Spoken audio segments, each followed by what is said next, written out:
Pranam, Jai Jinendra. Welcome to Sutrarth and Rahasya. So आज 38th class है and in this class हम जय वीराय सूत्र का अर्थ हम पूर्ण करेंगे. लेट्स स्टार्ट विद मंगलाचरण.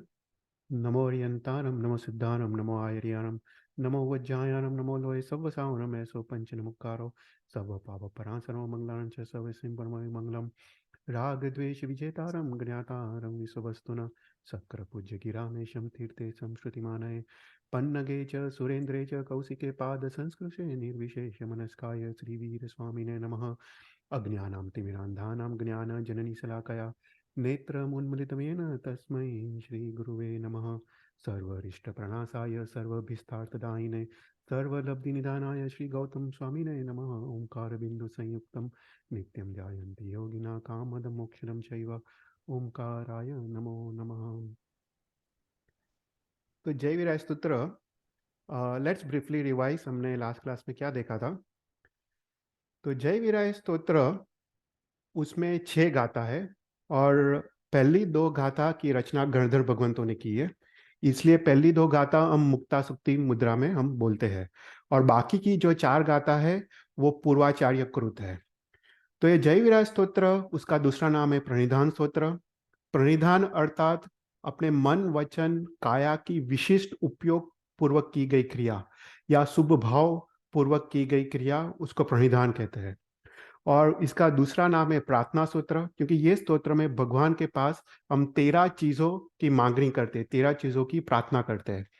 इसलिए जब हम ये स्तोत्र बोलते हैं उससे पूर्व हमको अपने मन को, अपने हृदय को धर्म के रंग से उसको भावित करना चाहिए, क्योंकि ये जो 13 चीज भगवान से जो मांगनी है वो मोक्ष के लिए है, वो अपने आत्महित के लिए है. तो इसका दूसरा नाम है प्रणिधान स्तोत्र और प्रार्थना स्तोत्र. तो जय वीराय जगत गुरु.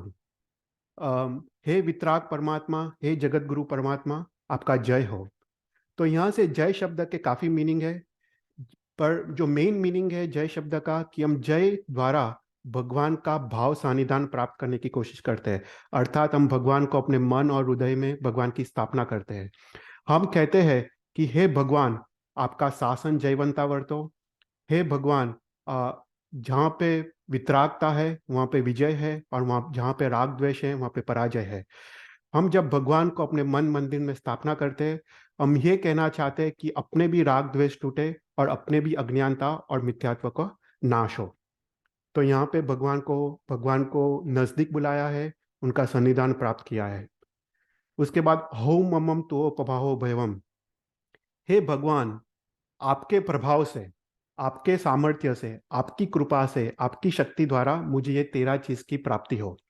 ये एक अद्भुत सेंटेंस है. हमने ये लास्ट टाइम देखा था कि हम जो भी धर्म मार्ग में जो भी प्राप्त करते हैं, वो धर्म गुणों की प्राप्ति हो, दोषों का नाश हो, मोक्ष मार्ग की प्राप्ति हो, मोक्ष मार्ग पे चलने की शक्ति, मोक्ष मार्ग में जो विघ्न आते उसको दूर करने की शक्ति, सम्यक दर्शन की प्राप्ति और यावत मोक्ष की प्राप्ति, ये सब कुछ भगवान की करुणा से प्राप्त होता है. अपना पुरुषार्थ मतलब भगवान के प्रति समर्पण भाव, भक्ति भाव को उपार्जित करना है. बाकी सब कुछ जो पुरुषार्थ का जो फल है वो भगवान के प्रभाव से प्राप्त होता है. इसलिए यहाँ पे गंधर्व भगवंतों ने लिखा है, हे भगवान, आपके प्रभाव से मुझे ये 13 चीजों की प्राप्ति हो. तो सबसे पहले हम क्या मांगते हैं? सबसे पहले हम मांगते हैं भव निर्वेद. इस संसार के प्रति कंटाला, इस संसार के प्रति अरुचि, ये संसार को छोड़ने की इच्छा, संयम जीवन ग्रहण करने की इच्छा.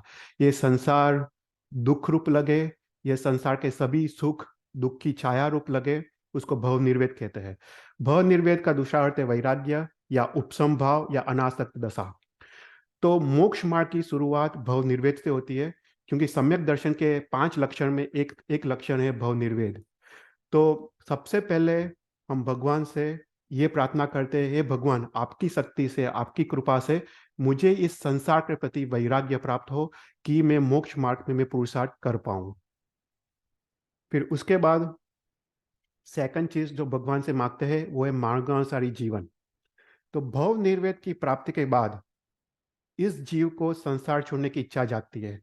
तो अभी वो सोचता है कि वो कौन से मार्ग पे चले, वो कहाँ पे जाए. तो यहाँ पे बोलते हैं कि ऐसे मार्ग पे चले जहाँ पे सद्गति प्राप्त हो, मोक्ष की प्राप्ति हो, वक्रता को छोड़ के सरलता के मार्ग पे चले, उसको बोलते मार्गानुसारी जीवन। तो इसमें हमने देखा कलिकाल सर्वज्ञ हेमचंद्राचार्य ने 35 गुण योग शास्त्र में दिखाए जो मार्गानुसारी जीवन के हैं। उसको हमने काफी डिटेल में लास्ट टाइम देखा था। पर कहने का मतलब है मार्गानुसारी जीवन अर्थात क्या। तो ये जो 35 गुण हैं वो श्रावक के लिए है, श्रावक को अपना जीवन कैसा जीना चाहिए। तो यहाँ पे कहते हैं कि श्रावक जो भी धन कमाता है वो न्याय और नीति से कमाना चाहिए। वो जो विवाह करता है वो समान कुल में करना चाहिए। उसको उत्तम गुण, जहाँ पे भी गुण दिखे वो गुण की प्रशंसा करनी चाहिए, गुणी जन की प्रशंसा करनी चाहिए, मैत्री भाव धारण करना चाहिए, 5 इंद्रियों पे विजय प्राप्त करना चाहिए। पाप भीरुता, जो भी पाप करता है करते हैं उसको द्रवित हृदय से पाप पाप करना चाहिए। परोपकार का क्रिया करने चाहिए, माता पिता का पूजन करना चाहिए। उसका सौम्यता गुण, विनय गुण, परोपकार का गुण, समता का गुण, स्वाध्याय आदि गुण, राइट। तो ऐसे 35 गुणों की हमने लास्ट क्लास में बात की थी। तो ये मोक्ष मार्ग है।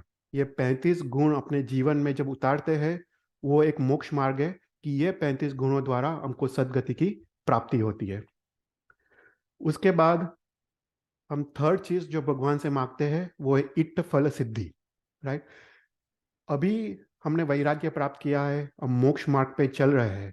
भाई मोक्ष मार्ग पे चलते चलते जो भी विघ्न आते हैं वो विघ्न को दूर करने की इच्छा, उसको बोलते हैं इट्ठ फल सिद्धि, राइट। साधक को अभी जो भी मोक्ष मार्ग में जो भी विघ्न आते आते हैं उसको दूर करने की इच्छा होती है। तो मोक्ष मार्ग में सबसे इंपॉर्टेंट चीज क्या है। तो यहाँ पे लिखा है मोक्ष मार्ग में सबसे इंपॉर्टेंट चीज है अपनी चित्त की स्वस्थता और अपने चित्त चित्त की समाधि। अपना चित्त अगर स्वस्थ हो तभी हम अपना मन को धर्म की क्रिया में हम उसका उपयोग कर पाएंगे। तो यहाँ पे ईट फल सिद्धि का अर्थ ऐसा किया है कि कोई भी चीज वस्तु की प्राप्ति से मोक्ष मार्ग में सहायता मिले और जिसकी अप्राप्ति से मोक्ष मार्ग में विघ्न आए, ऐसे चीज वस्तु की प्राप्ति उसको इष्ट फल सिद्धि कहते हैं। तो हमने लास्ट टाइम एग्जांपल देखा था कि अगर किसी को बहुत बड़ा रोग हुआ है और वो रोग के कारण वो अत्यंत दुखी है, अत्यंत शोकग्रस्त है, उसके कारण उसका मन धर्म के आराधना में लगता नहीं है। तो अगर वो साधक भगवान के पास मांगे कि हे भगवान आपकी कृपा से मेरा ये रोग, मेरा ये दुख का नाश हो, कि मैं अपना मन को धर्म के मार्ग में मैं लगा पाऊं, मैं धर्म की क्रिया वीर्य उल्लास पूर्वक कर पाऊं, ऐसी मांगनी वो इष्ट है। तो इसको बोलते इट्ठ फल की सिद्धि। तो कोई भी चीज वस्तु की प्राप्ति से धर्म मार्ग में सहायता मिले उसको बोलते इट्ठ फल की सिद्धि।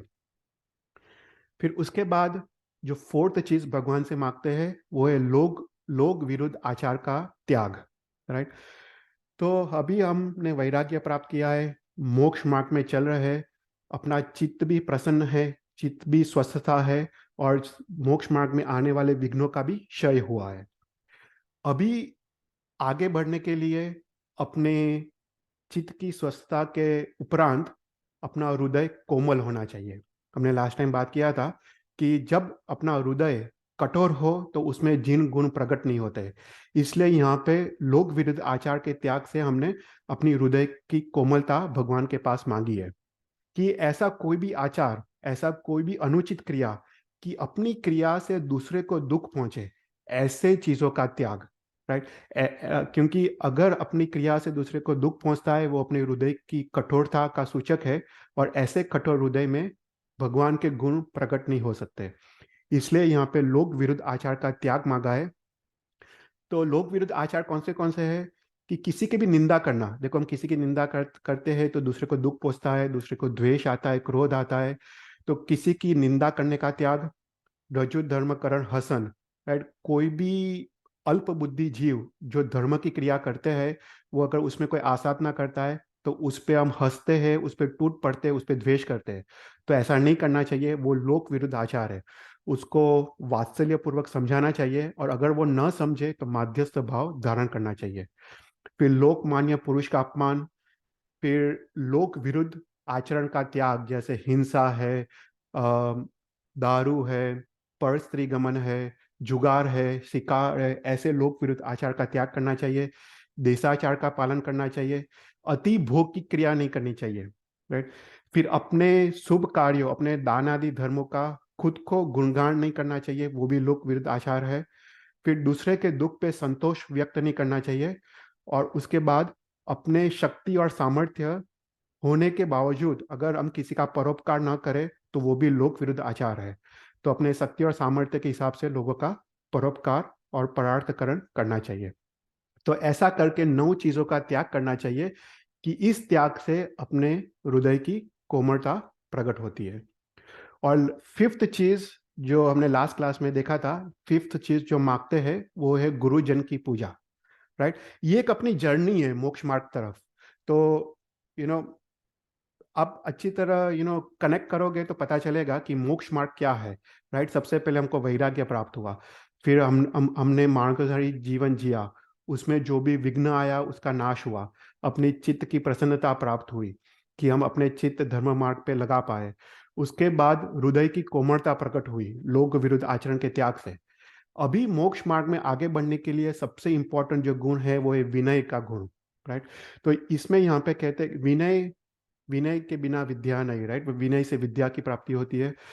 तो यहाँ पे लिखा है कि जो भी गुरुजन है, अपने माता पिता है उनकी सेवा भक्ति, अपने विद्या गुरु है, कला गुरु है, शिक्षा गुरु है या धर्म गुरु है, उनकी सेवा भक्ति विनय और वैयावच, तो ये लौकिक धर्म है।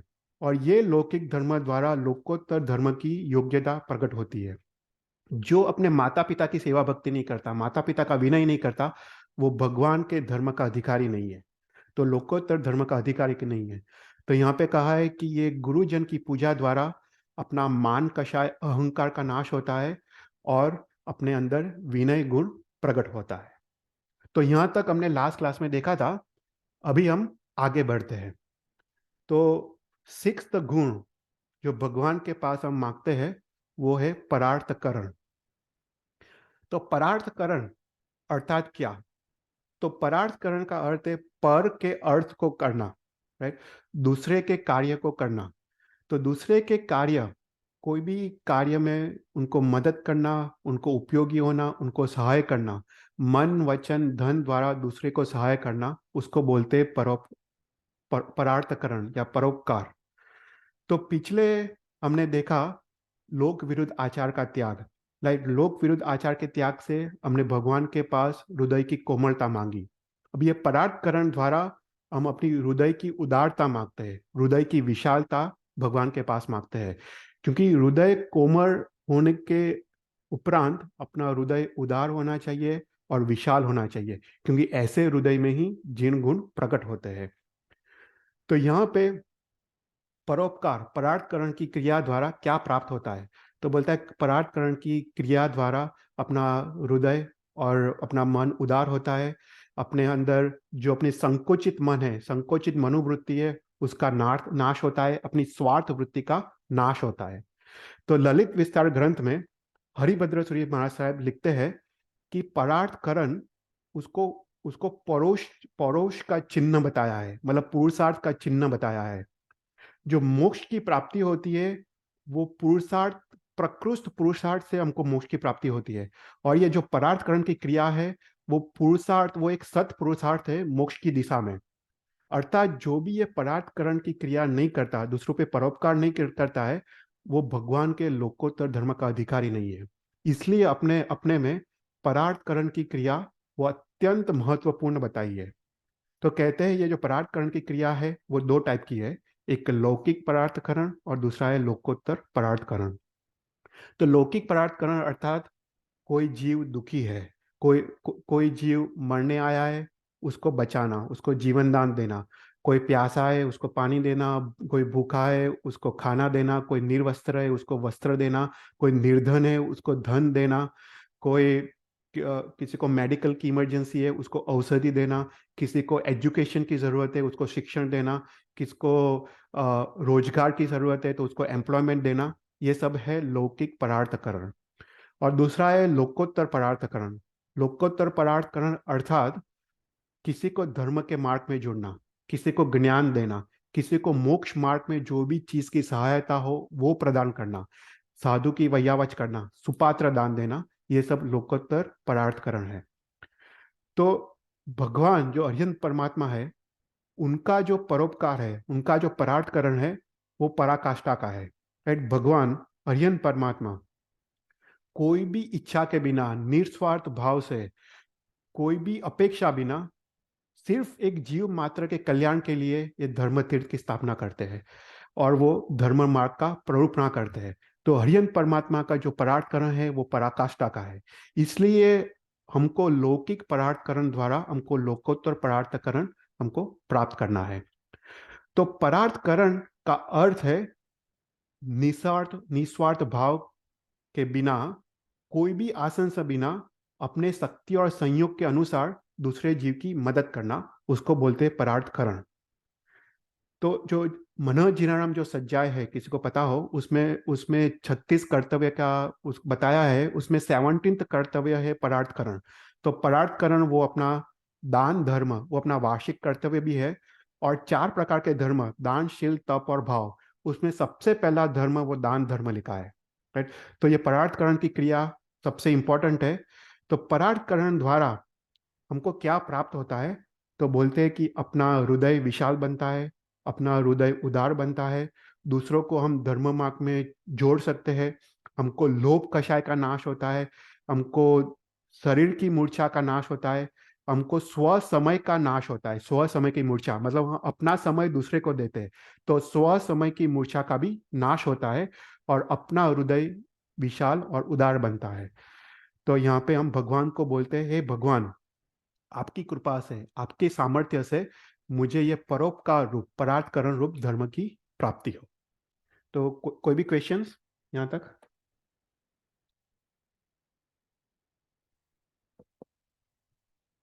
तो यहाँ तक हमने जो देखा, 6 चीज की मांगनी, ये सब लौकिक धर्म है। अभी अभी हम जो 7th और 8th चीज जो भगवान से मांग रहे हैं वो लोकोत्तर धर्म है। तो 7th चीज हम भगवान से मांग रहे हैं वो है सुगुरु जोगो, मतलब शुभ गुरु का योग। राइट? तो लौकिक धर्म क्या है और लोकोत्तर धर्म क्या है? राइट? तो यहाँ पे शास्त्र कहता है कि जो भी धर्म की क्रिया जो जन सामान्य की दृष्टि से या इतर धर्म की दृष्टि से सुंदर हो, उसको लौकिक धर्म कहते हैं। और जो सर्वज्ञ की दृष्टि से जो सुंदर हो, उसको लोकोत्तर धर्म कहते हैं। तो अभी तक हमने जो भी 6 चीज की मांगनी की वो लौकिक धर्म है। फॉर एग्जाम्पल, हमने सबसे पहले क्या मांगा? वैराग्य, भाव निर्वेद। जो भी जीव को वैराग्य प्राप्त होता है, उसका वो मंद कषाई होता है, उसका लोभ कषाय कम होता है, वो लालची कम होता है, वो लालचू कम होता है। तो ऐसे लोग सबको अच्छे लगते हैं। तो ऐसे ऐसे जो भव निर्वेद, वो सभी धर्म इसकी प्ररूपणा करते हैं। तो वो जन सामान्य की दृष्टि से सुंदर है। उसके उसके बाद माणकांशराय जीवन, जो विनयी है, जो न्याय नीति से धन कमाता है, जो जो पाप भीरुता है, जो शांत है, सौम्य है, जो अनुचित क्रिया में लज्जा रखता है, तो ऐसे जो गुण हैं वो भी सब लौकिक गुण हैं। ऐसे सबको अच्छे लगते हैं। उसके बाद जिसका चित्त प्रसन्न हो, जो लोक विरुद्ध आचार का त्याग करता हो, जो परोपकार की क्रिया क्रिया करता हो, जो माता पिता का वंदन करता हो, ऐसे लोग सबको अच्छे लगते हैं। तो ये सब लौकिक धर्म है। तो ये लौकिक धर्म करते करते हमको लोकोत्तर धर्म की योग्यता प्राप्त होती है। तो यहाँ पे शास्त्र लिखते हैं कि जो भी लौकिक धर्म करते हैं वही भगवान के लोकोत्तर धर्म की योग्यता का योग्यता प्रकट होती है। कि जैसे जो सिंहण का दूध होता है वो सुवर्ण के पात्र में उसको शोभा देता है, उसी प्रकार जिसने ये लौकिक धर्म अपने जीवन में अपनाया है, उसके अंदर ही ये लोकोत्तर धर्म प्रकट हो सकता है। तो शुभ गुरु गुरु का जो योग, मतलब सुगुरु अर्थात क्या? राइट? तो यहाँ पे भगवान के पास 2 चीज मांगी है। एक तो सुगुरु मतलब शुभ गुरु, और उसके साथ सुयोग। राइट? तो इसको हम समझते हैं। तो जो जो भी अपने पंचेंद्रिय सूत्र में गुरु का वर्णन आता है कि 36 गुण के युक्त वो मेरे गुरु है। तो जो भी गुरु 5 महाव्रत का धारण करते हैं, 5 समिति 3 गुप्ति का धारण करते हैं, पंचाचार का पालन करते हैं, वो निर्दोष गोचरी आदि वो ग्रहण करते हैं, वो भगवान का जो उत्सर्ग अपवार मार्ग को समझते हैं, जो विशिष्ट संयमी महात्मा है, उनको सुगुरु कहते हैं।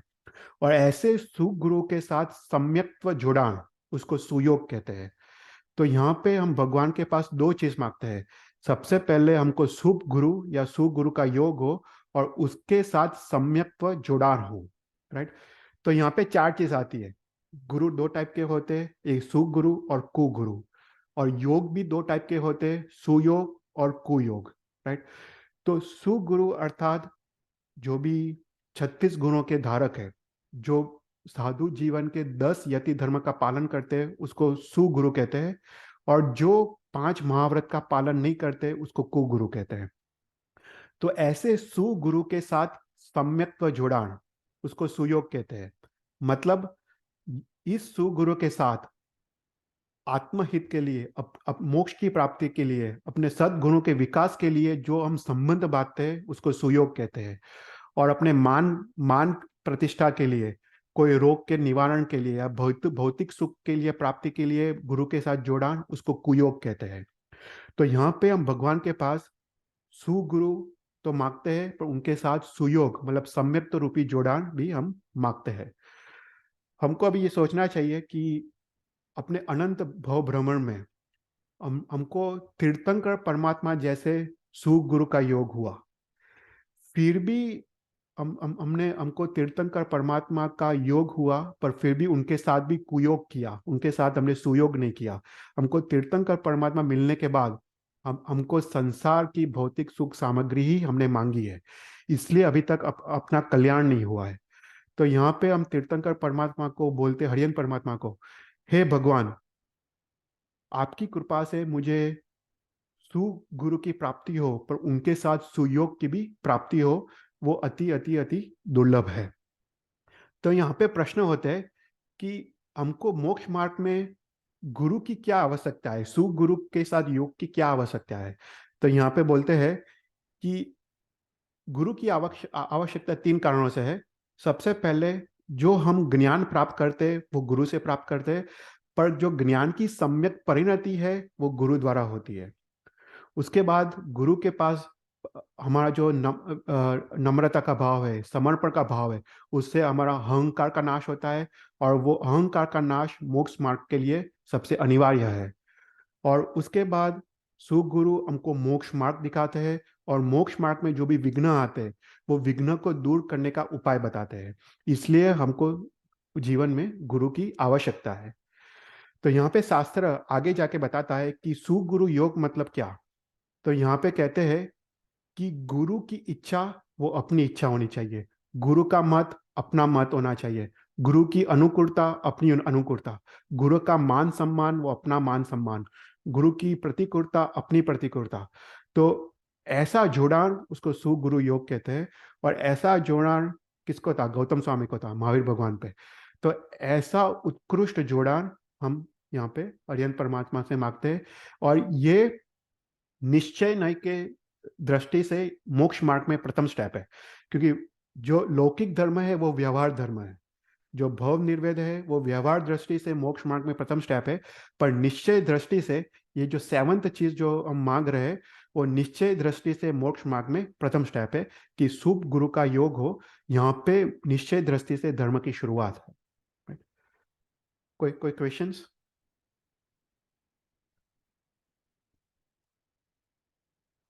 उसके बाद 7th चीज या 8th चीज जो मांगते हैं वो ये तव्वयन सेवना। राइट। अभी हमको सुगुरु की प्राप्ति हुई, और सुगुरु के साथ हमको सुयोग की भी प्राप्ति हुई।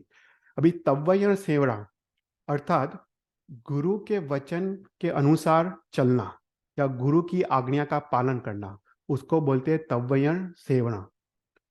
तो जो विशिष्ट चारित्र संपन्न जो गुरु होते हैं, उनका जो भी आज्ञा होता है, उनका जो भी आदेश होता है, वो सर्वज्ञ कथित होता है, वो अपने आत्म कल्याण के लिए होता है।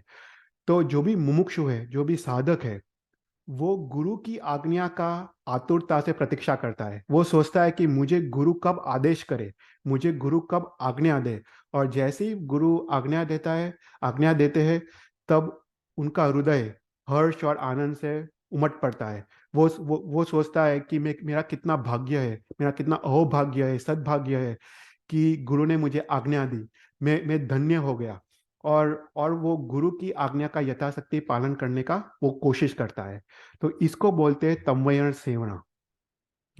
तो तव्यण सेवना का अर्थ है गुरु की आज्ञा का पालन करना।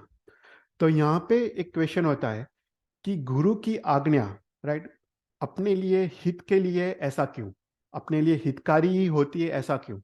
तो इसके 4 कारण शास्त्र में बताया है कि जो भी गुरु आज्ञा देते हैं वो सबसे पहले, जो गुरु होते हैं वो 5 महाव्रतधारी होते हैं।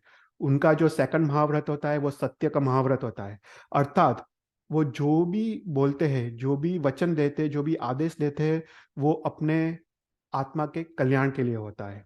वो उनको भाषा समिति और वचन गुप्ति का भी वो पालन करते हैं। अर्थात वो जो भी बोलते हैं वो दूसरे के कल्याण के लिए होता है। दूसरा, जो भी सदगुरु है वो सम्यकदर्शी होते हैं। उनमें वात्सल्य और अनुकंपा आदि गुण होते हैं। अर्थात वो जो भी वचन देते हैं वो अपने आत्मा के हित के लिए होते हैं। उसके बाद गुरु अपरिग्रही होते हैं, तो उनको लोभ कषाय का नाश कर दिया होता है। और फोर्थ, गुरु ने मन वचन काया से संसार का त्याग कर दिया है, तो उनको संसार की कोई भी इच्छा बाकी नहीं है। इसलिए गुरु का हर वचन अपने आत्मा के हित के लिए होता है। तो यहाँ पे तव्यण सेवरा, इसमें 5 स्टेप्स शास्त्र में आते हैं कि तव्यण सेवरा का अर्थ क्या। तो सबसे पहला है कि जो भी साधक आत्मा है, मुमुक्षु है, वो गुरु की आज्ञा का आतुरता से प्रतीक्षा करता है। वो फर्स्ट स्टेप है। वो हर बार आतुर रहता है कि कब गुरु उसको आज्ञा करे, जब गुरु उसको आदेश करे। फिर सेकंड स्टेप में जब गुरु उनको आदेश करते हैं वो अपने आप को धन्य मानता है, अपने आप को भाग्यवान मानता है कि गुरु ने उसको आदेश किया। फिर उसके बाद थर्ड स्टेप है कि गुरु के आदेश पे परम श्रद्धा। वो सोचते हैं कि गुरु ने जो भी आदेश दिया है वो मेरे आत्मा के कल्याण के लिए है। वो गुरु के आदेश को महामंत्र समान मानता है। वो सोचता है कि गुरु का आदेश उसका अचिंत्य प्रभाव है और अत्यंत वो गुरु के आदेश पे उसको अत्यंत श्रद्धा होती है। वो थर्ड स्टेप है। फोर्थ स्टेप में वो गुरु की प्रशंसा करता है। गुरु ने जो भी आदेश दिया है वो दूसरों के सामने गुरु की प्रशंसा करता है। वो कहता है कि देखो, गुरु ने मुझे आज्ञा दी, गुरु ने मुझे उपकार करके आदेश दिया। और उसके बाद जो फिफ्थ स्टेप है, गुरु की आज्ञा का निर्विकल्प निर्तिचाल पालन। तो गुरु ने जो भी आज्ञा किया उसको विचार के बिना, तहती, और उसको निर्विकल्प, कोई भी विचार के बिना, कोई भी राग द्वेष के बिना उसका निर्तिचार पालन, तो उसको बोलते तव्यण सेवना। तो ये गुरु की आज्ञा के पालन से क्या लाभ होता है? तो कहते हैं गुरु की आज्ञा के पालन से सबसे पहले हमको गुरु के प्रति समर्पण भाव उत्पन्न होता है, अपने अहंकार का नाश होता है। फिर संसार के जड़ पदार्थों पे अपना राग टूटता है, हम और वितरागता की तरफ हम आगे बढ़ पाते हैं। और गुरु की आज्ञा में ही जीन आज्ञा का पालन है, राइट। उसके बाद गुरु की आज्ञा से जो हम निर्विकल्प निर्तिचार जो आज्ञा का पालन करते हैं उसमें अपना खुद का मन, खुद की बुद्धि का नाश होता है और अपने स्वच्छंदता का नाश होता है और गुरु की इच्छा ही अपनी इच्छा हो जाती है। तो यहाँ पे जो 8th चीज मांगी है वो है गुरु की आज्ञा का निर्तिचार निर्विकल्प पालन। तो ये निश्चय की दृष्टि से ये सेकंड स्टेप है। ओके, कोई भी क्वेश्चंस यहाँ तक?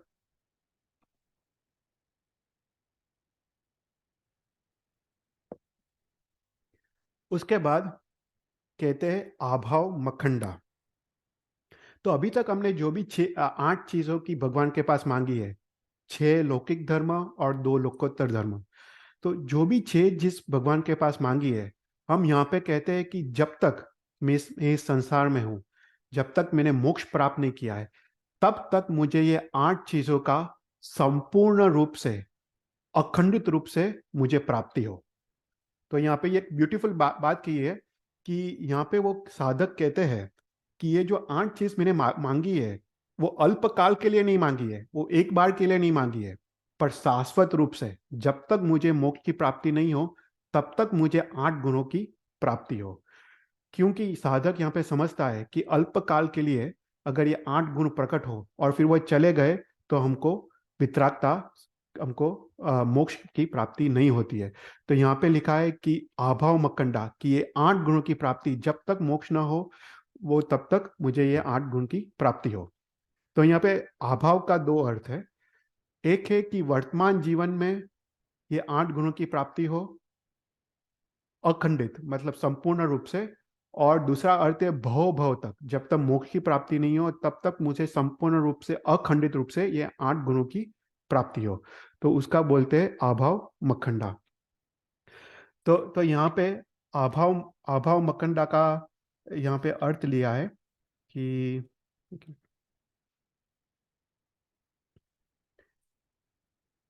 कि अभाव मखंडा, यहाँ पे ललित विस्तार ग्रंथ में हरिभद्र सूरी महाराज साहब यहाँ पे लिखते हैं, राइट, कि ये जो 8 गुण हमको जो प्राप्त करना है, राइट, उसका तो पुरुषार्थ जीव को स्वयं ही करना है, राइट।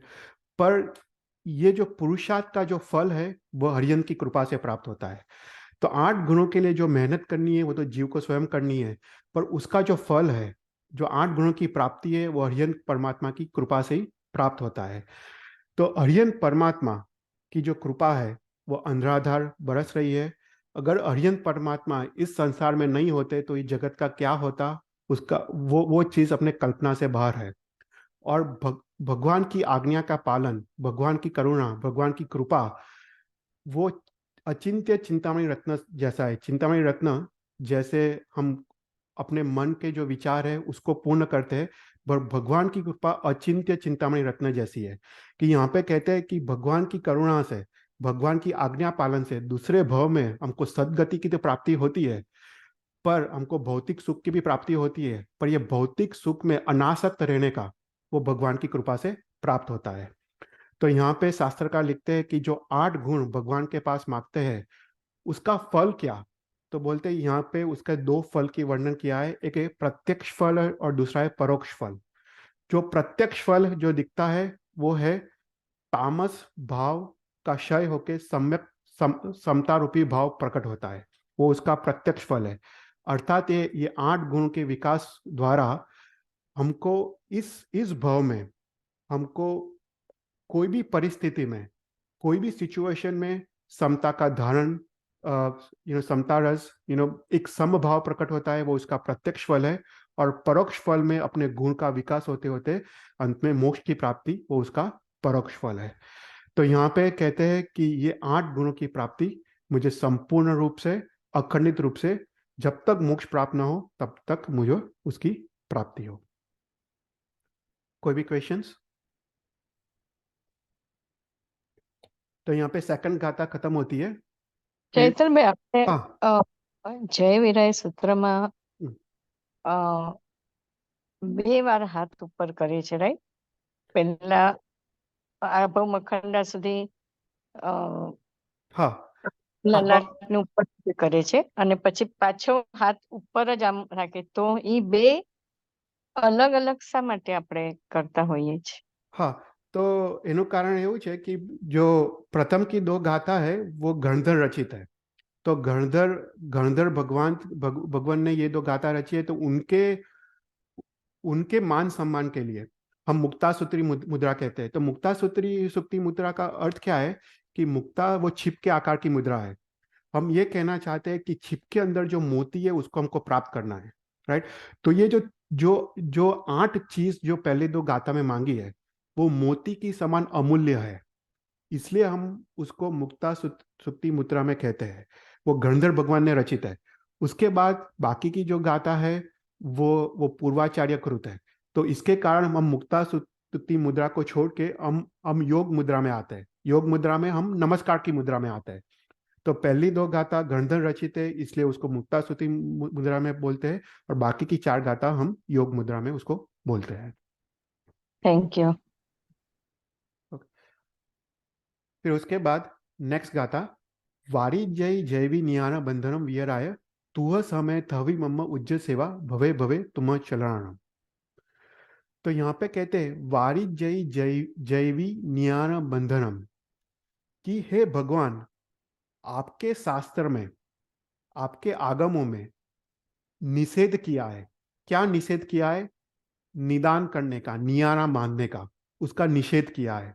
देखो, नियारा अर्थात क्या, निदान अर्थात क्या, कि हम कोई भी धर्म क्रिया करते हैं उसके फल स्वरूप कोई भी भौतिक या संसारिक सुख की इच्छा मांगे, कोई कोई भी चीज संसारिक या भौतिक सुख की इच्छा करे, उसको निदान कहते हैं। तो यहाँ पे शास्त्र में लिखा है कि हमको धर्म के फल स्वरूप कोई भी संसारिक सुख की हमको मांगनी नहीं करनी चाहिए, क्योंकि वो निदान है। जैसे हमने तीर्थंकर चरित्र क्लास में देखा कि सभी वासुदेव के जीव, सभी पृथ्वी वासुदेव के जीव पूर्व भव में निदान करते हैं, नियारा करते हैं कि मुझे इस धर्म की आराधना से, इस संयम जीवन की आराधना से दूसरे भव में मुझे कुछ मिले। तो इससे क्या होता है, ये निदान करने से पुण्य से, योग से दूसरे भव में तो वो मिल जाता है, पर उसके बाद उसकी अवश्य दुर्गति होती है। तो सभी वासुदेव और सभी प्रति वासुदेव नियमा मर के नरक में जाते हैं, ये निदान के वजह से। तो निदान से दूसरे भव में तो पुण्य के योग से शायद वो मिल जाए, अगर पुण्य हो तो शायद वो मिल जाए, पर उसके बाद भवांतर में उसकी दुर्गति होती है और वो जीव बोधि दुर्लभ बनता है, मतलब उसको सम्यक दर्शन की प्राप्ति अत्यंत दुर्लभ हो जाती है। इसलिए हमको धर्म की आराधना के फल स्वरूप हमको भौतिक सुख सामग्री की मांगनी नहीं करना चाहिए। तो यहाँ पे लिखा है कि ऐसे तो हे भगवान, आपके शास्त्र में, आपके सिद्धांत में ऐसा लिखा है कि हमको निदान नहीं करना चाहिए, पर फिर भी देखो कितना ब्यूटीफुल है, फिर भी मैं यहाँ पे आपसे कुछ मांग रहा हूं। तू वह समय है, तवी समय मतलब शास्त्र, तू वह समय तवी मम उज्ज सेवा भवे भवे तुम चल राम, कि हे भगवान, आपके शास्त्र में निदान करने का ना बोला है, फिर भी मैं आपके भव भव आपके चरणों की सेवा में मांग रहा हूं। देखो कितना ब्यूटीफुल है। तो यहाँ पे शास्त्र कहते हैं कि धर्म के फल स्वरूप कोई भी अप्रशस्त मांगनी, उसको निदान कहते हैं। तो ऐसी अप्रशस्त मांगनी अयोग्य है, पर धर्म के फल स्वरूप प्रशस्त मांगनी अवश्य अवश्य अवश्य करनी चाहिए। मतलब अपने आध्यात्मिक विकास के लिए जो भी हम मांगते हैं, हमने जय विराज स्तोत्र में जो भी 8 चीज जो हमने मांगी, वो अवश्य मांगनी चाहिए, क्योंकि वो आत्मा के विकास के लिए है। तो उसको निदान नहीं कहते। तो निदान का अर्थ है संसारिक चीजों की मांगनी, उसको निदान कहते हैं, नियाना कहते हैं। पर आध्यात्मिक विकास के लिए, मोक्ष मार्ग के लिए, मोक्ष की प्राप्ति के लिए जो भी मांगते हैं, उसको प्रार्थना कहते हैं। तो यहाँ पे प्रार्थना की गई है कि हे भगवान, आपके शास्त्र में तो निदान करने का ना बोला है, पर फिर भी मैं आपसे कुछ मांग रहा हूँ। क्या मांग रहा हूँ? आप भव भव तक, जब तक मोक्ष की प्राप्ति नहीं हो, तब तक मुझे आपके चरण की सेवा मिले। मतलब तब तक मुझे जैन धर्म मिले, तब तक जब तक मुझे आपकी आज्ञा रूप मुझे धर्म की प्राप्ति हो। राइट। तो निदान 3 टाइप के हैं, राग गर्भित निदान, द्वेष गर्भित निदान, मोह गर्भित निदान। राइट। धर्म के फल स्वरूप कोई स्त्री या ऐसे कुछ मांगना, उसको बोलते हैं राग गर्भित निदान। फिर द्वेष गर्भित निदान, राइट, जैसे जो वासुदेव के जीव करते हैं, इवन अग्नि शर्मा, गुणसेन। राइट, अग्नि शर्मा ने क्या निदान किया था कि धर्म के फल स्वरूप मैं गुणसेन को मारने वाला बनूं, उसको बोलते हैं द्वेष गर्भित निदान। मोह गर्भित निदान मतलब कोई भी संसारिक भौतिक सुख सामग्री की प्राप्ति, उसको बोलते हैं मोह गर्भित निदान। तो ये 3 टाइप के निदान नहीं करने चाहिए। फिर दूसरा कैटेगरी निदान का है इहलोक निदान, परलोक निदान या काम भोग निदान। मतलब धर्म के फल स्वरूप इस लोक में मुझे राज, राज्य, सौभाग्य, रूप आदि की प्राप्ति हो, उसको बोलते हैं इहलोक निदान। परलोक निदान में धर्म के फल में मुझे देवलोक, इंद्र, चक्रवर्ती आदि कुछ मिले परलोक में, उसको बोलते हैं परलोक निदान। और काम भोग निदान अर्थात धर्म के फल स्वरूप मुझे कोई काम भोग की, कोई भौतिक सामग्री की प्राप्ति हो। तो ये 3 टाइप के निदान नहीं करने चाहिए। तो यहाँ पे कहते हैं कि हे भगवान, आपके शास्त्र में तो नियारा करने का ना बोला है, पर फिर भी मैं आपसे प्रार्थना करता हूं कि मुझे जब तक मोक्ष की प्राप्ति नहीं हो, तब तक मुझे आपकी चरणों की सेवा करने का, आपको जैन धर्म मिले, अपने आपकी आज्ञा रूप धर्म की प्राप्ति हो। कोई कोई क्वेश्चंस? પરલોકમાં બતાવશો તો 1 મિનિટ ચૈતન્ય? हाँ, परलोक निदान मतलब परलोक में वैमानिक देव में उत्पन्न हो, इंद्र आदि पदवी मिले, कोई भी, राइट। परलोक में, परलोक मतलब नेक्स्ट भव में, यह लोक मतलब ये भव में। हाँ, तो हम मनुष्य का भाव मिले वो करे मोक्ष प्राप्ति के लिए, या तो वो अपने ठीक अपना है। आशय, हाँ वो हाँ। ठीक है, अपने आशय शुद्ध होने चाहिए। देखो, हम अगर बोले हम्म। कि मुझे मनुष्य भाव मिले पर मुझे चक्रवर्ती पदवी मिले, तो उसमें आशय गलत है, राइट। पर अगर हम हम्म। बोले कि मुझे मनुष्य भाव मिले पर आपकी आपके चरणों की सेवा में मुझे जैन धर्म मिले, तो वो बेसिकली सम्यक दर्शन की निशानी है, राइट।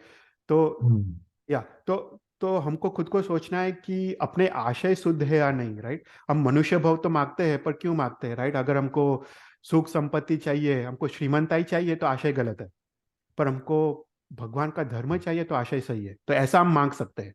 और ऐसा मांगना ही चाहिए, क्योंकि ये ना सम्यक दर्शन की निशानी है। अगर सम्यक दर्शी जीव, इवन हम जैसे ओवर सगरम स्तोत्र में हम भगवान से क्या मांगते हैं लास्ट में, राइट।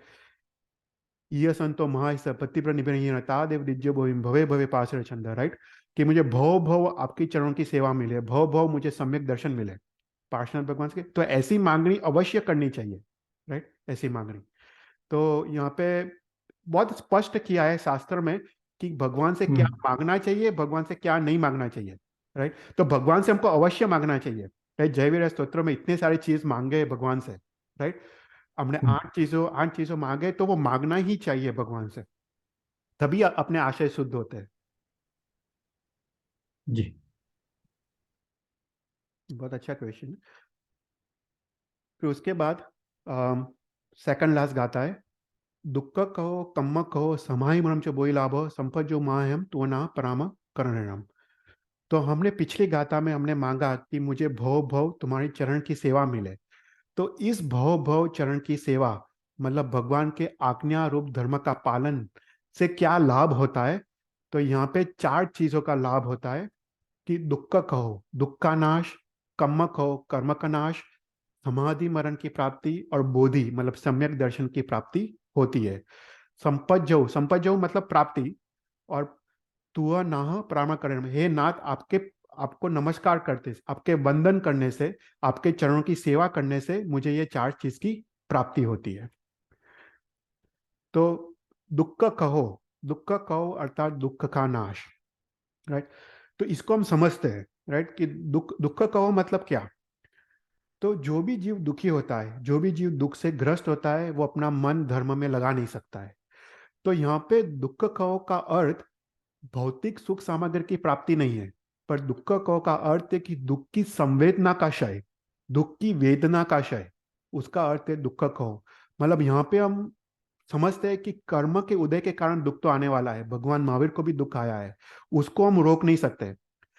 पर कर्म के उदय में जो दुख आता है, उसकी संवेदना का क्षय मांग रहे हैं। अर्थात हम भगवान को कह रहे हैं कि ये भगवान, आपकी कृपा से, आपकी चरणों की सेवा से, आपके नमस्कार, आपके चरण, आपको नमस्कार करने से मुझे ऐसा सामर्थ्य प्रगटे, ऐसा आत्मबल प्रगटे, ऐसा सत्व प्रगटे कि मैं दुख को समाधि पूर्वक समता पूर्वक उसको सहन कर पाऊं, राइट। तो अभी इसको हम खोलते हैं कि दुख की हमको अनुभूति जो होती है वो क्यों होती है, राइट। दुख की अनुभूति इसलिए होती है कि अपना मन का उपयोग दुख में जाता है, राइट। फॉर एग्जाम्पल, अगर 2 आदमी है, दोनों के पास 1 करोड़ रुपए है, और दोनों को 10 लाख रुपए का लॉस हुआ है, 2 आदमियों को। अभी एक आदमी जिसको 10 लाख रुपए का लॉस हुआ है, वो शोकग्रस्त हो गया है, वो हाय वो करता है, वो रुदन करता है। और दूसरा आदमी, उसके पास भी सेम पैसे है, उसको भी 10 लाख रुपए का लॉस हुआ है, पर वो प्रसन्न चित्त है, राइट। देखो, दुख एक ही है दोनों जीव को, पर दुख की अनुभूति अलग है। तो हमें भी यहाँ पे भगवान से क्या मांग रहे हैं कि हमको दुख की अनुभूति, दुख की संवेदना का क्षय हो, दुख का क्षय नहीं। क्योंकि क्या है कि दुख तो आने ही वाला है, कर्म के उदय से, असाता व्यन्य कर्म का उदय हो तो दुख तो आने ही वाला है ना। पर उसमें अपनी समाधि रहे, ऐसा सत्व, ऐसा वीर्य प्रगटे कि दुख को दुख रूप ना माने।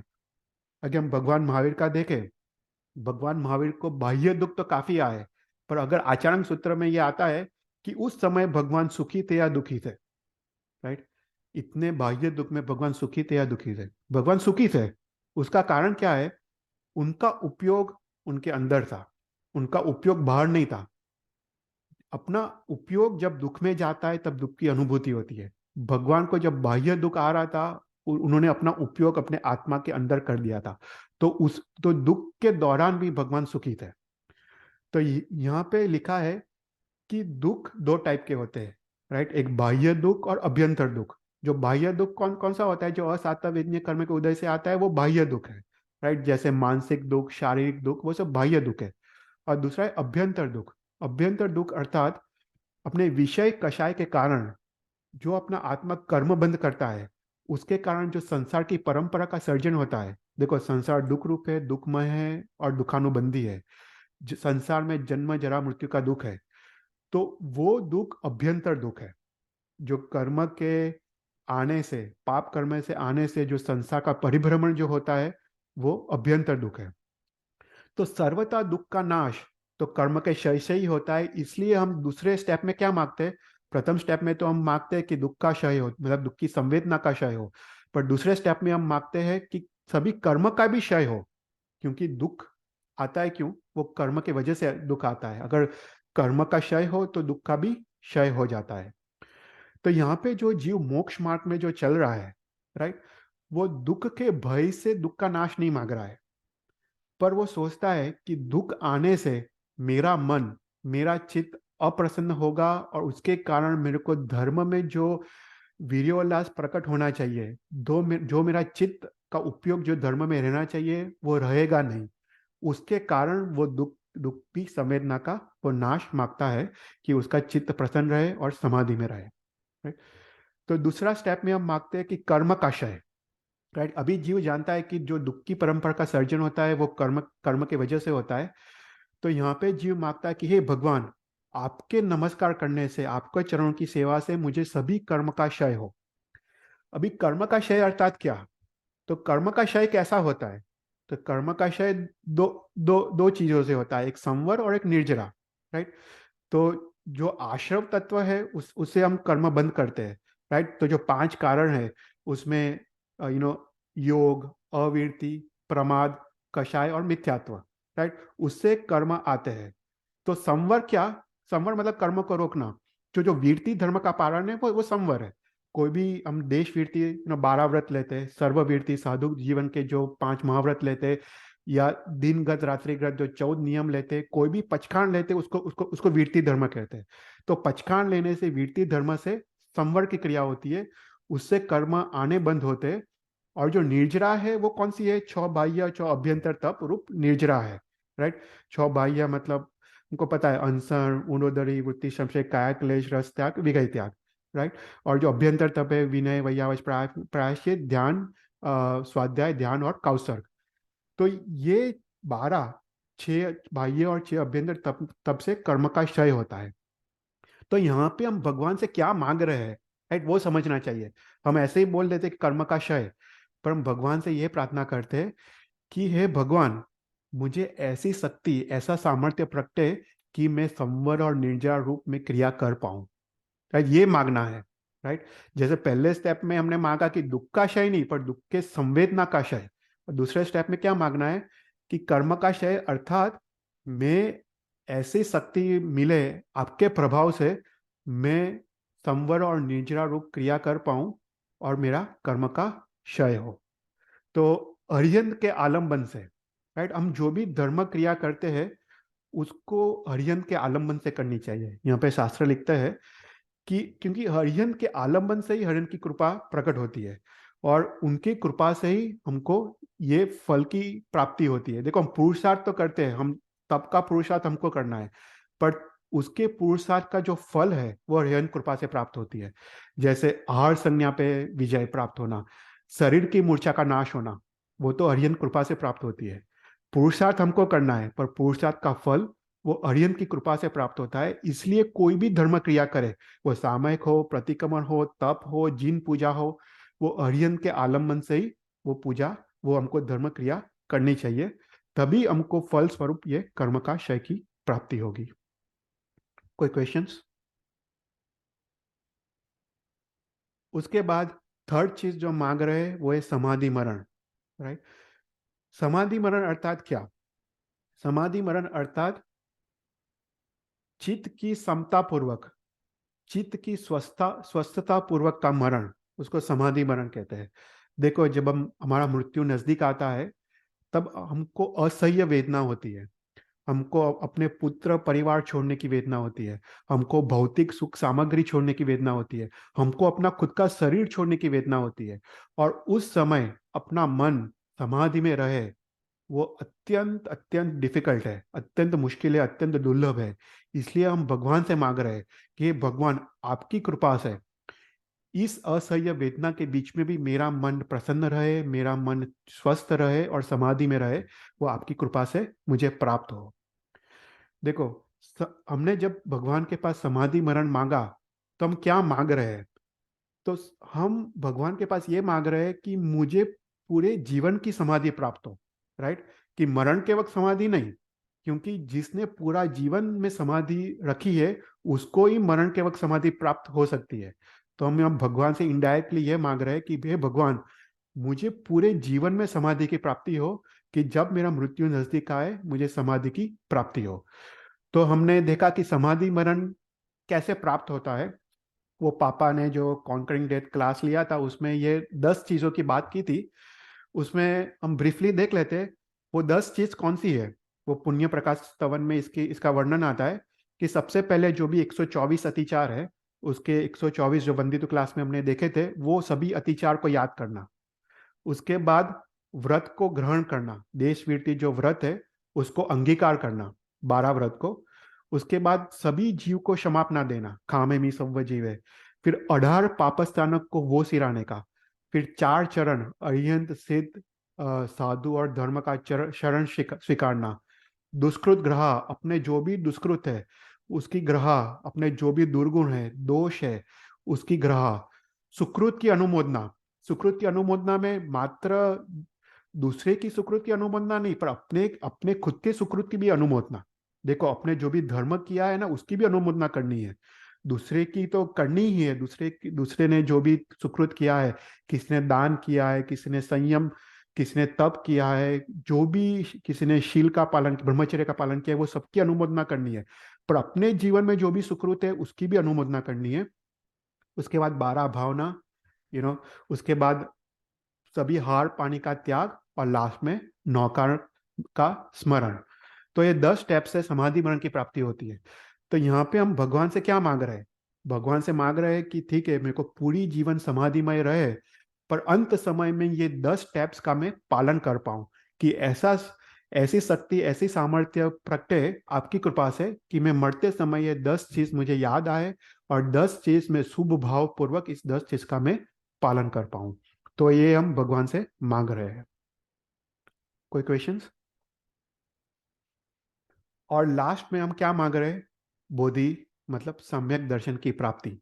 देखो, दुख का नाश, कर्म का नाश और समाधि मरण की प्राप्ति कब पॉसिबल है? जब हमको सम्यक दर्शन हो तभी पॉसिबल है, बाकी इट्स नॉट पॉसिबल। हम जो भी धर्म आराधना करते हैं, जो भी ज्ञान और क्रिया रूप धर्म करते हैं, वो तभी मोक्ष लक्षी हो सकता है कि हमको सम्यक दर्शन हो।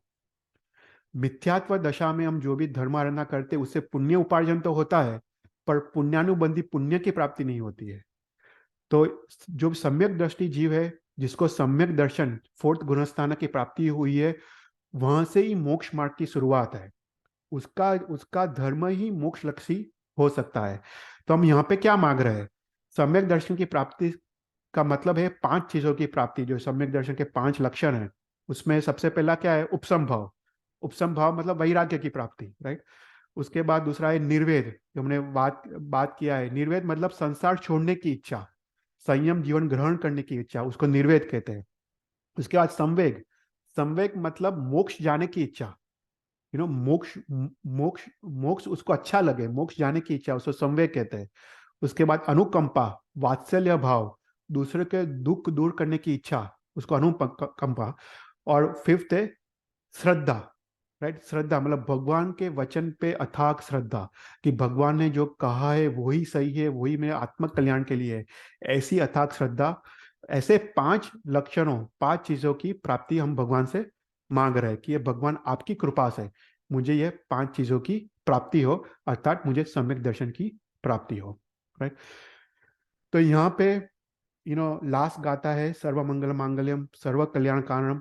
तो यहाँ पे एक जय विराय सूत्र का हम देखें कि सबसे पहले हमने क्या मांगा कि हे भगवान, आपके सामर्थ्य से मुझे 6 लौकिक धर्म, 2 लोकोत्तर धर्म, 8 चीजों की प्राप्ति हो।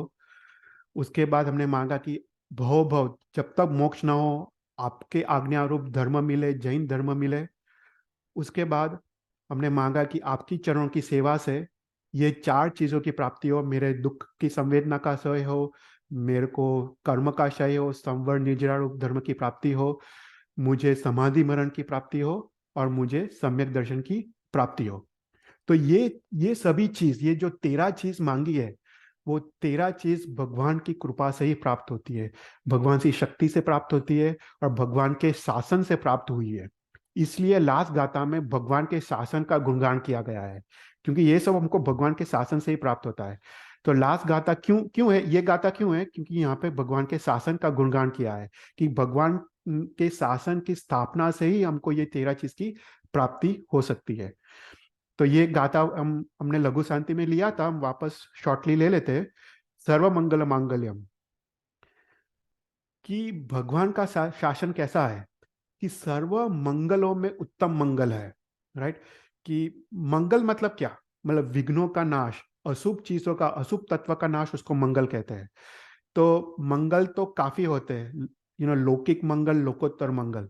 राइट? जैसे शुभ मुहूर्त या शुभ सुकन, वो सब लौकिक मंगल है। पर भगवान का शासन कैसा है? वो लोकोत्तर मंगल है। तो लौकिक मंगल में कुछ अंश से विघ्न का नाश करने की शक्ति होती है, पर सर्व रूप से विघ्न का नाश करने की शक्ति तो भगवान के शासन में है। मतलब भगवान भगवान के जिन धर्म के आज्ञा के पालन में सभी अशुभ तत्व, सभी सभी विघ्नों को नाश करने की शक्ति है। इसलिए नौकार मंत्र में बोलते हैं ना, मंगलांच सर्वसिम परमो हि मंगलम। सर्व मंगलों में उत्तम मंगल क्या है? पंच परमेष्टि को नमस्कार। राइट? वो सर्व मंगलों में सर्वप्रथम और सर्व उत्तम मंगल है। तो यहाँ पे भी वही बात की है कि भगवान की आज्ञा का पालन वो सर्व उत्कृष्ट मंगल है, सर्व कल्याण कारणम। कल्याण मतलब क्या? कि सुख को देना। कल्याण मतलब सुख। तो आत्म कल्याण, आत्म गुणों को प्रकट करना, तो वो क्या है? जैन शासन, भगवान के आज्ञा का पालन से क्या होता है? भगवान के आज्ञा से पालन से ही पुण्यानुबंधी पुण्य का उपार्जन होता है, और पुण्यानुबंधी पुण्य के उपार्जन से ही सुख की प्राप्ति होती है और आत्मा गुणों का विकास होता है। तो भगवान का शासन से वो सर्व कल्याण को करनार है। प्रधानम सर्वधर्मारम। जैन धर्म कैसा है? एक जैन धर्म ही ऐसा धर्म है जो सर्वज्ञ कथित है। जैन धर्म ऐसा है कि वो अखंडित है। हमने जग चिंतामणि स्तोत्र में देखा था कि अरिहंत भगवान का जो धर्म है वो त्रिकार, भूत भविष्य वर्तमान में कोई भी उसका खंडन नहीं करता है। वो अखंडित है, अप्रतिहत धर्म है। भगवान धर्म चक्रवर्ती है, उनका जो शासन है वो उनका एक छत्री 14 लाख राजलोक में साम्राज्य चल रहा है।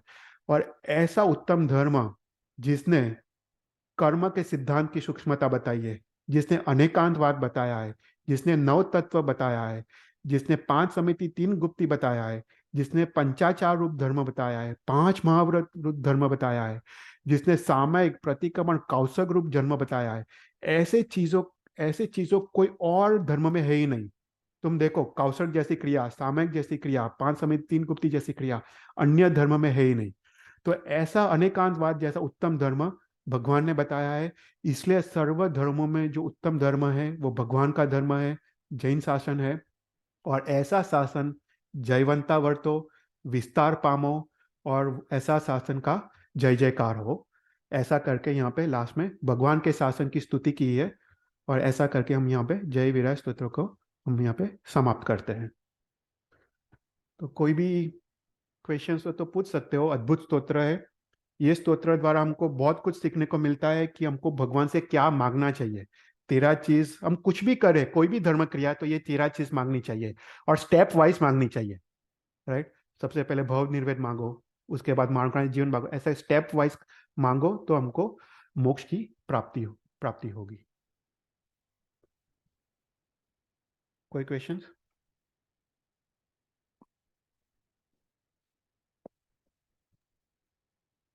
એક થોડોક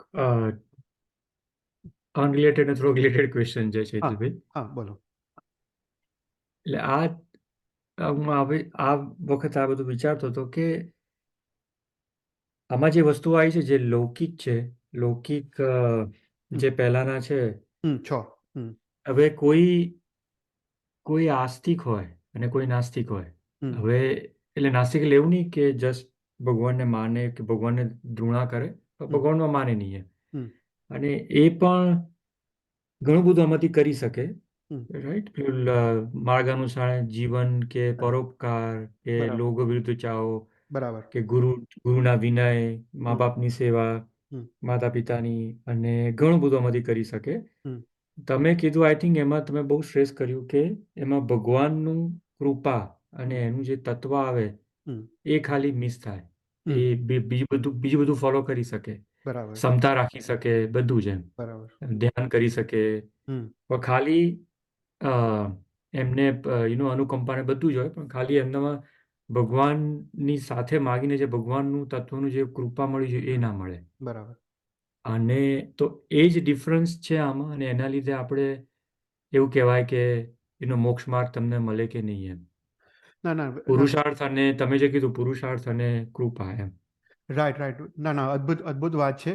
એટલે આમાં શું છે કે જે ઇતર ધર્મ છે, બીજા ધર્મવાળા છે કે જે नास्तिक છે, ગમે તે, ये लोग को वो जो ये 6 चीज का जो पालन करते हैं, राइट, मतलब जो लौकिक धर्म का जो पालन करते हैं, उससे उनको फायदा तो होता ही है, ऐसा नहीं कि उनको फायदा नहीं है. उनको फायदा क्या होता है कि उनको भवांतर में लोकोत्तर धर्म की योग्यता प्रकट होती है, राइट. कि ये भव में शायद योग्यता प्रकट ना हो, राइट, क्योंकि उनको जिन शासन मिला नहीं है, पर जो वो करते हैं उनसे उनका आत्मा कोमल तो बनता ही है, उनका हृदय कोमल बनता है, उनका हृदय विशाल बनता है, सब कुछ, उनको गुणों की प्राप्ति तो होती है, राइट. और एक एक तुम एक माध्यम उनका उनका आत्मा ऐसा एक संस्कार पढ़ते हैं कि वो संस्कार पढ़ते पढ़ते पढ़ते ये भव नहीं, दूसरे भव, तीसरे भव, फोर्थ भव में उनको ऐसी योग्यता प्रकट करेगी होगी कि उनको शुभ गुरु का योग भी होगा और शुभ गुरु के वचन के आज्ञा का भी पालन कर पाएंगे, राइट. तो ये धर्म उनका वेस्ट नहीं है. जो इतर धर्मी है, इसलिए हम जैसे सोचे, राइट, जो सिद्ध परमात्मा है, सिद्ध परमात्मा, वो 15 डिफरेंट टाइप्स ऑफ सिद्ध परमात्मा है, राइट. तो सिर्फ जो भगवान के शासन में ही शिव लोग सिद्ध नहीं होते हैं, राइट. भगवान के शासन के बाहर भी लोग सिद्ध होते हैं, और तीर्थ सिद्ध है, तीर्थ सिद्ध भी है, प्रत्येक बुद्ध सिद्ध है, जो कोई निमित्त पार के सिद्ध हो जाते हैं, स्वयं बुद्ध सिद्ध है, जिसको कोई उपदेश के बिना वो सिद्ध होते हैं, राइट. तो ऐसे भी लोग हैं. तो ये धर्म उनके लिए भी उतना ही इंपॉर्टेंट है. पर क्या होता है कि जैसे जैसे ये धर्म वो करते जाते हैं, ऐसे ऐसे योग्यता प्रकट होती है, और योग्यता प्रकट होते होते उनको वैराग्य की प्राप्ति होती है. तो भवांतर में लोकोत्तर धर्म जब मिलता है उनको, तो वो धर्म का पालन एकदम इजी हो जाता है. हम जैसे कोई साधु भगवान को देखते हैं, राइट, वो साधु भगवान इस भव में दीक्षा लेते हैं, पर दीक्षा लेने के बाद कितने सारे परिसर समतापूर्वक सहन कर पाते हैं. वो कैसे? क्योंकि उन्होंने पिछले भव में ये सब पालन किया है, उन्होंने अभ्यास किया है, राइट, ये सब धर्म का. तो अभी आत्मा में ऐसी योग्यता प्रकटी कि जब भगवान का लोकोत्तर धर्म मिला, तब वो इजीली वो ये सब वो उनके आत्मा के विकास के कारण वो सब इजीली वो अभी कर पाते हैं, राइट. तो ये सब जैसे अपने लिए इम्पोर्टेंट है, ऐसे ही दूसरे जो जीव है जिसने जैन धर्म का प्राप्त नहीं किया है, वो भी ये सब करे तो उनकी आत्मा की योग्यता तो प्रकट होती है. ओनली थिंग क्या है कि हमको भगवान की कृपा है, भगवान की कृपा से हम इजीली लौकिक धर्म से लोकोत्तर धर्म हमको प्राप्त हो सकता है. उनको वो प्राप्त होना मुश्किल है, क्योंकि भगवान की कृपा नहीं है उन पे. જી, બસ એ મારે રિલેટ એની સાથે કરવું હતું, કનેક્ટ કરીને. હા, और मेन क्या है, देखो ये सोचो, हम ये गणधर भगवान तो रचित सूत्र है, राइट, और गणधर भगवान कह रहे हैं कि हे भगवान, आपके प्रभाव से मुझे प्राप्त हो, राइट. तो यहाँ पे गणधर भगवान समझते हैं कि भगवान की कृपा से ये प्राप्त होता है, पर इंटरनली ऐसा है कि हम ऐसा सोचे कि भगवान की कृपा से प्राप्त होता है, तब अपना अहंकार का नाश होता है, राइट. बाकी तो अगर हम बोले कि मैंने 28 की, राइट, तो उसमें मैं आ गया ना, मैंने 28 की, तो उसमें अहंकार तो बाकी रहा। तुमने ठीक है आहार संज्ञा को तोड़ा, शरीर की मूर्छा को तोड़ा, पर तुमने अपने अहंकार को कहाँ तोड़ा है? अहंकार जब तक नहीं टूटेगा तब तक तो मोक्ष मार्ग की शुरुआत भी नहीं है, राइट? तो इसलिए हम बोलते हैं देवगुरु पसाय कि भगवान की कृपा तो है ही, राइट, पर भगवान की कृपा के साथ साथ हमको ये भी समझना है कि अहंकार का नाश भी हो रहा है, कि भगवान के समर्पण भाव प्रकट हो रहा है कि मैंने कुछ किया ही नहीं है, राइट? वो दृष्टि है कि भगवान की कृपा से ही हुआ है। तो इसमें अहंकार का नाश हो जाता है, अहंकार जैसी चीज ही नहीं आती है, मान कषाय कंप्लीटली डिस्ट्रॉय हो जाता है अपना। जी। कोई कोई और क्वेश्चंस?